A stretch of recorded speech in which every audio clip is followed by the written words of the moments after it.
Hello and welcome back to the Consubstantiation of the Kirk YouTube channel. I'm your host for this video, Reverend Zabel of St. John's Evangelical Lutheran Church located in Dalby, Queensland, Australia. And welcome back to our Ask the Consistory series where we answer your questions. And today we're addressing the question of, do Lutherans believe in consubstantiation? See, Lutherans believe in what we call the sacramental union. We believe that in, with, and under the bread and the wine of Holy Communion is the body and blood of Jesus. We do not believe in transubstantiation, the idea that the accidents of the bread and the wine remain while the substance of the bread and wine is destroyed and replaced with the substance of body and blood. Instead, we believe that the bread and the wine remain, but the body and the blood are also present. Does that mean we believe in consubstantiation? No. See, consubstantiation is the teaching that in, with, and under the bread and wine, the substance of bread and body, wine and blood are all present. And that sounds like what the Lutherans teach, but it's not. We believe that the entire bread and wine is the body and blood of Christ. That Jesus is present not only in the substance, but in the accidents of the bread and wine. The reason they do not appear as like physical flesh is because this is not a physical presence. See, we believe that Jesus' true physical body and blood are present, but in a spiritual manner. And this happens to do with the three modes of presence. Jesus has three modes.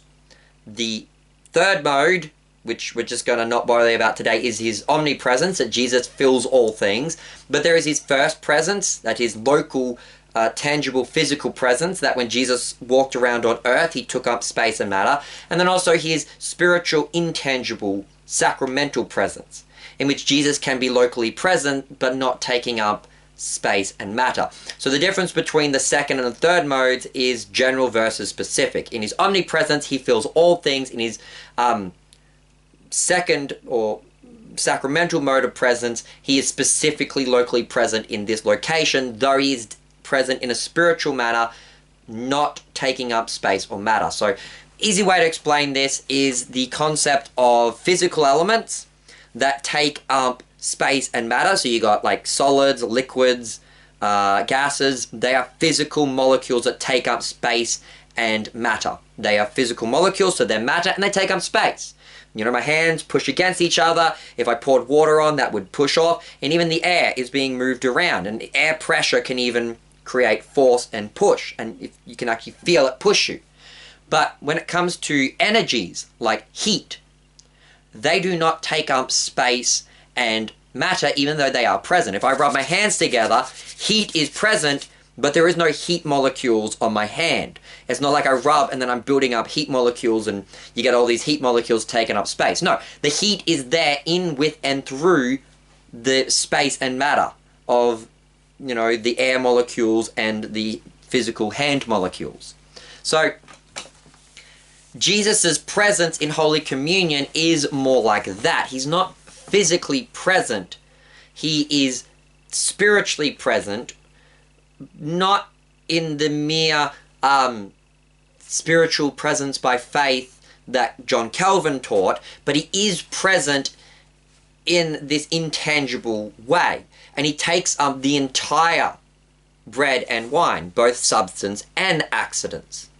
So that's one reason why we reject consubstantiation, because it says that it's the presence of Christ is only limited to the substance, not to the accidents. That's how the consubstantiationists explain that the bread still looks like bread and the wine still looks like wine.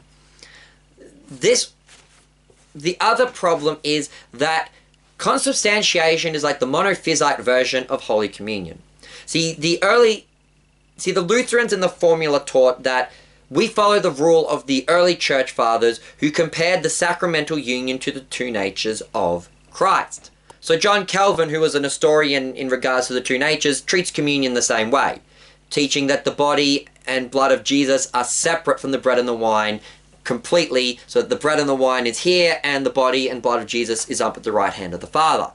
The consubstantiationists, such as John Wycliffe and the later Anglican Church, they teach that the substance of bread and wine and the substance of body and blood are actually commingled together, making one new substance.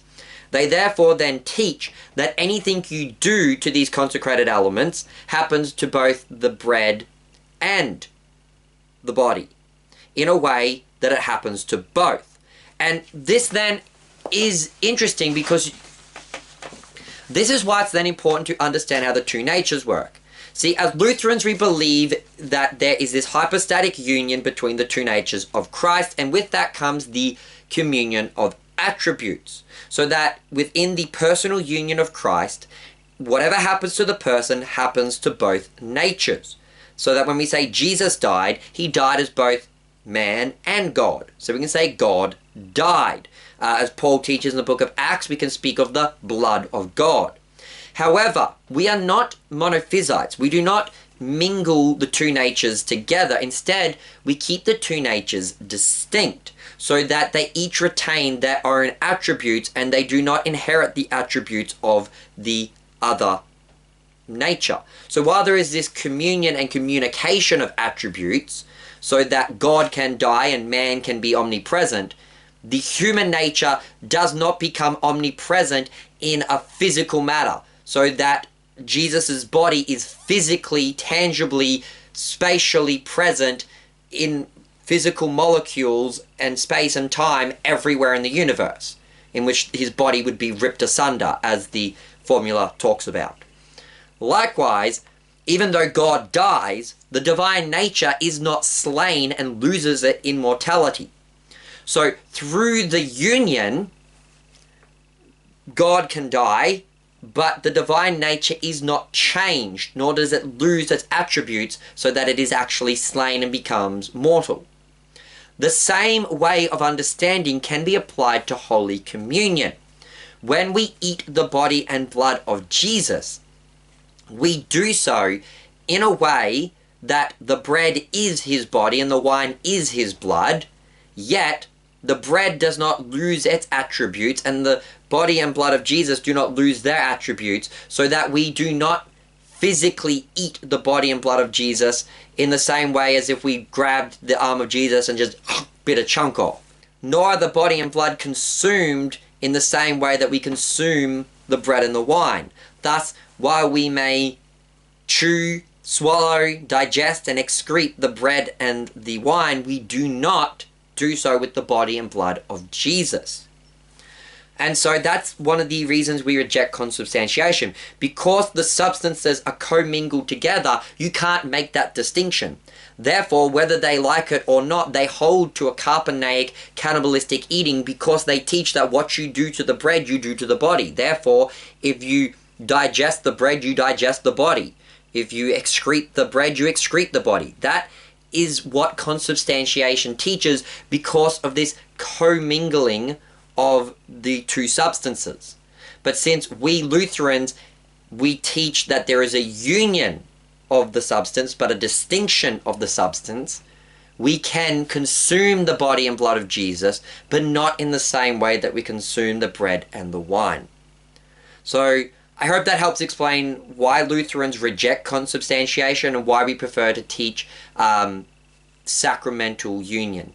Basically, to sum it up, if you understand the doctrines of the two natures of Christ, Nestorianism, it separates the two natures and divides the two natures, and that's the Calvinist view of Holy Communion, whereas the Eutychian monophysite, miaphysite view of the two natures mixes them together and creates one new commingled substance, and in doing so mixes and confuses the two natures.